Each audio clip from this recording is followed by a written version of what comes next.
بسم اللہ والحمد للہ والصلاة والسلام علی رسول اللہ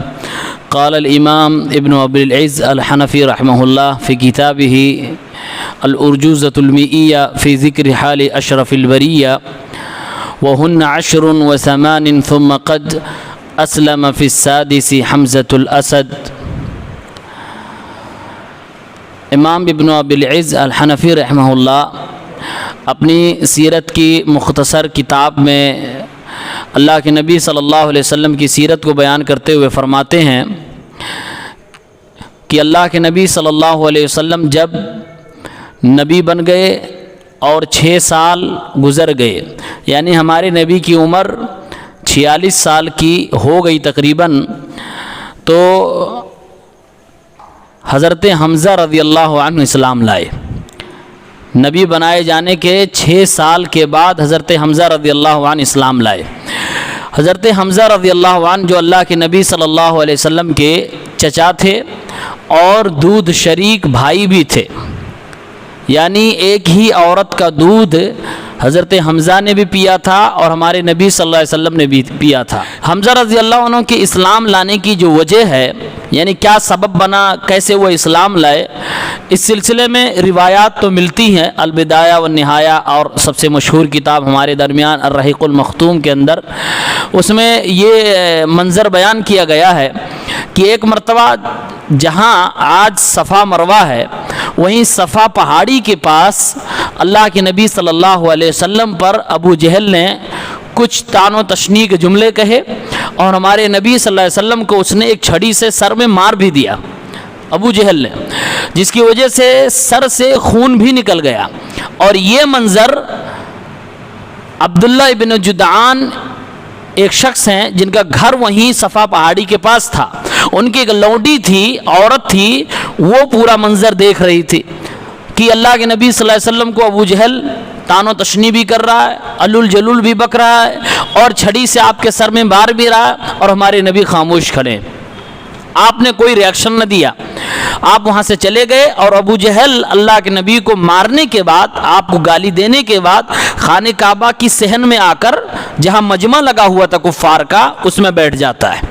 اور اپنی ان کی میٹنگیں چالو ہو جاتی ہیں۔ اتنے میں حضرت حمزہ رضی اللہ عنہ جو ابھی اسلام نہیں لائے تھے، وہ کہیں شکار پہ گئے ہوئے تھے، واپس آتے ہیں تو اسی جگہ سے صفا کی پہاڑی کے پاس سے گزرتے ہیں، تو اس لونڈی نے حضرت حمزہ سے کہا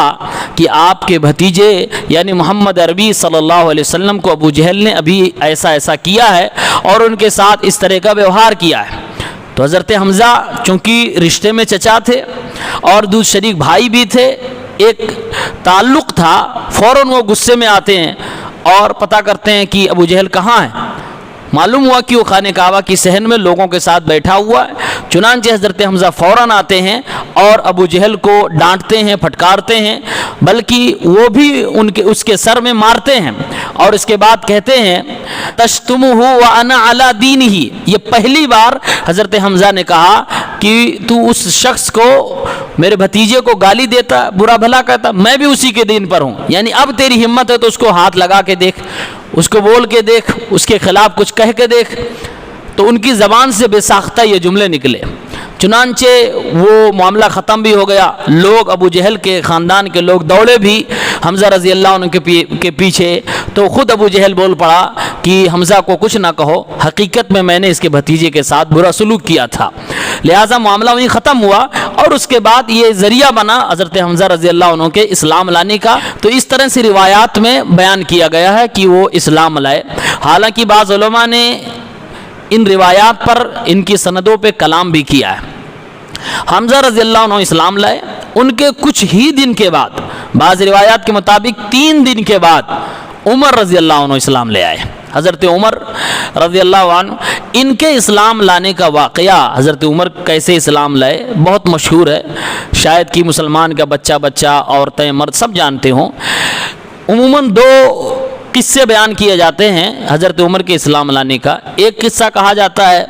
کہ یہ اللہ کے نبی صلی اللہ علیہ وسلم کے قتل کے ارادے سے اپنے گھر سے نکلے اور پھر راستے میں ان کو پتہ چلا کہ میری بہن اور بہنوئی بھی اسلام لے آئے ہیں، تو انہوں نے راستہ موڑ کے اپنی بہنوئی کے گھر چلے گئے، چنانچہ اپنی بہن کو بھی مارا، اپنے بہنوئی کو بھی مارا، پھر اس کے بعد بہن نے قرآن پیش کیا اور انہوں نے قرآن کی تلاوت کی، اس کے بعد وہ اسلام لے آئے۔ ایک واقعہ یہ بیان کیا جاتا ہے، یہ واقعہ سند کے اعتبار سے صحیح نہیں ہے، بلکہ علماء نے اس کو منکر روایت کہا، یعنی یہ قابل اعتبار واقعہ ہے ہی نہیں۔ مطلب یہ ہوا کہ حضرت عمر کے اسلام لانے کا جو قصہ بیان کیا جاتا ہے یہ صحیح نہیں ہے، یہ ان کے اسلام لانے کی وجہ نہیں ہے۔ دوسرا منظر یہ بیان کیا جاتا ہے کہ عمر رضی اللہ تعالیٰ عنہ اسلام لانے سے پہلے چونکہ کبھی کبھار شراب پی لیا کرتے تھے، تو شراب کی تلاش میں وہ خانہ کعبہ کے آس پاس نکلے ہوئے تھے کہ اتنے میں انہوں نے اللہ کے نبی صلی اللہ علیہ وسلم کو خانہ کعبہ کی صحن میں نماز پڑھتے ہوئے دیکھا، اور پھر اللہ کے نبی اس نماز میں سورہ واقعہ کی یا حاقہ کی تلاوت کر رہے تھے، سورہ حاقہ کی، تو حضرت عمر نے اپنے کانوں سے اللہ کے نبی کے قرآن پڑھنے کی آواز سنی، تو وہ ذریعہ بنا ان کے ایمان لانے کا۔ یہ روایت بھی سند کے اعتبار سے صحیح نہیں ہے، ضعیف روایت ہے۔ چنانچہ یہ دونوں واقعہ بیان کیا جاتا ہے۔ پھر حضرت عمر اسلام کیسے لائے؟ اس طرح کی جتنی بھی روایتیں حضرت عمر کے اسلام لانے کے اسباب میں سے، سبب میں سے، تمام روایتوں سے ایک خلاصہ یہ نکلا کہ عمر رضی اللہ عنہ قرآن سن کر، قرآن سمجھ کر اسلام لائے تھے، قرآن کی آیتوں نے ان کے دل میں اثر کیا تھا۔ اور سب سے بڑی چیز جو کہ صحیح سند سے ثابت ہے، ترمذی میں کتاب المناقب میں 3681 میں حدیث موجود ہے، اللہ کے نبی نے دعا فرمائی تھی، اللہم اعز الاسلام بعمر بن الخطاب او بابی جہل، اے اللہ رب العالمین اسلام کو تو عزت بخش عمر کے اسلام کے ذریعے سے یا پھر ابو جہل کے اسلام کے ذریعے سے، یعنی ان دونوں میں سے جو تیری نگاہ میں زیادہ اچھا ہو اس کو تو اسلام والا بنا دے، اور ان کے ذریعے سے تو اسلام کو بلندی عطا فرما، عزت عطا فرما۔ چنانچہ راوی حدیث عبداللہ ابن عمر ہی ہے، کہتے ہیں فَكَانَ أَحَبَّهُمَا إِلَيْهِ عمر، اللہ کی نگاہ میں عمر رضی اللہ عنہ افضل تھے، اچھے تھے، پیارے تھے، اللہ کو پسند تھے، اس لیے اللہ نے ان کو اسلام کی توفیق دے دی اور یہ مسلمان ہو گئے۔ تو یہ حضرت عمر رضی اللہ عنہ کے اسلام لانے کا منظر ہے۔ شاعر اگلی پکتی میں اور اگلی مصرے میں کہتا ہے کہ اللہ کے نبی صلی اللہ علیہ وسلم کے یہ دو جانباز سپاہی عمر اور حضرت حمزہ ایمان لے آتے ہیں، اس کے بعد زندگی گزرتی ہے، آپ صلی اللہ علیہ وسلم 50 سال کے جب ہو جاتے ہیں، وَبَعْدَ 9 مِن سِنِي رِسَالَتِي مَاتَ أَبُو طَالِبِ ذُو كَفَالَتِي وَبَعْدَهُ خَدِيجَةٌ تُوفِّيَتْ من بعد ایام ثلاثۃ مضت، جب آپ 50 سال کے ہو گئے، نبی بننے کے 10 سال گزر گئے، تو اللہ کے نبی صلی اللہ علیہ وسلم کے گھر میں ایک بڑا حادثہ ہوا۔ حادثہ یہ ہوا کہ آپ کے چچا ابو طالب کا انتقال ہو گیا، وہ چچا جنہوں نے دادا کے بعد بچپن سے آپ صلی اللہ علیہ وسلم کی پرورش کی تھی، آپ صلی اللہ علیہ وسلم بہت زیادہ چاہتے تھے کہ ابو طالب ایمان لے آئیں، لیکن وہ ایمان نہیں لا سکے، جیسا کہ صحیح بخاری وغیرہ کے اندر موجود ہے، وہ دنیا سے یہ کہہ کر گئے کہ میں اپنے باپ داداؤں کے دین پر ہوں۔ لہٰذا آج کچھ ہمارے شیعہ حضرات بیان کرتے ہیں کہ یہ مسلمان ہو گئے تھے، اور بہت ساری روایات بھی پیش کرتے ہیں۔ ان کے اسلام لانے کے بارے میں جتنی روایات ہیں سب کے سب ضعیف ہیں، کوئی روایت صحیح نہیں ہے، بلکہ صحیح روایت جو بخاری شریف کے اندر ہے، اللہ کے نبی صلی اللہ علیہ وسلم نے باقاعدہ وضاحت سے اس روایت میں بیان ہے کہ انہوں نے اسلام قبول نہیں کیا تھا، اور یہ جہنم کے اندر ہوں گے، جہنم کے اندر آگ کی جوتی پہنیں گے جس سے ان کا دماغ کھول رہا ہوگا، یہ صحیح سند سے ثابت ہے۔ لہٰذا ابو طالب کے ایمان لانے کا جو بھی منظر ہے بیان کرنے کا وہ صحیح نہیں ہے۔ ان کے وفات کے یعنی ابو طالب کے انتقال کے بعد ٹھیک 3 دن کے بعد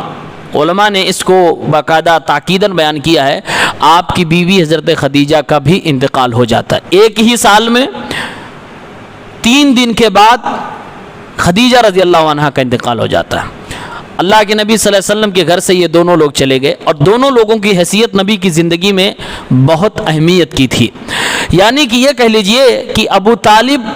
باہر، گھر سے باہر اللہ کے نبی کا سپورٹ کرتے تھے اور اللہ کے نبی کا دفاع کرتے تھے، اللہ کے نبی کے لیے غصہ ہوتے تھے، لیکن گھر کے اندر اللہ کے نبی کو تسلی دینا، اللہ کے نبی کو حوصلہ دینا، پیارے نبی کے قدم قدم پہ ساتھ دینا، یہ گھر کے اندر جو ماحول تھا وہ خدیجۃ الکبریٰ رضی اللہ تعالیٰ عنہ کرتی تھی. تو گھر کے اندر اور باہر دونوں طرح کا سپورٹ ختم ہو گیا ان دونوں کے انتقال سے. یہاں پر ایک تنبیہ یہ ہے کہ بہت سارے سیرت نگاروں نے اس سال کو، جس سال اللہ کے نبی صلی اللہ علیہ وسلم کے چچا ابو طالب کا اور آپ کی بیوی خدیجہ کا انتقال ہوا، اس کو عام الحزن کا نام دیتے ہیں، یعنی غموں والا سال.